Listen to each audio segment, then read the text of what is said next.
On va observer dans la nuit prochaine et dans les prochains jours des frappes de nouveau massives par différents vecteurs sur différentes villes et différents sites industriels et énergétiques ukrainiens.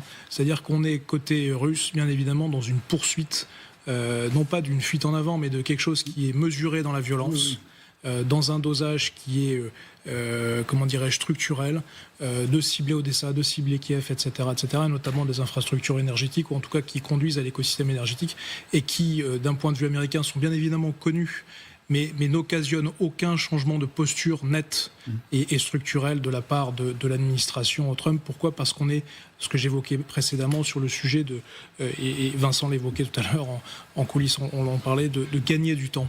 On est fondamentalement donc au cœur de l'hiver, où l'hiver commence. On est dans une difficulté américaine pour véritablement imposer quoi que ce soit dans une situation qu'ils voient comme quelque chose de très compliqué, presque d'inextricable, si on regarde vraiment d'un point de vue américain. Et les Ukrainiens vont continuer de se battre et de se défendre. Et j'insiste bien, hein, les prochains jours vont être très marqués par des frappes de différents vecteurs, de missiles, de drones, etc. C'est tous les jours. Tous les jours, dans la continuité quotidienne de vecteurs et d'une industrie de défense qui continue de se remuscler, qui continue de se refaire, malgré une économie qui n'est pas au plus haut de sa forme.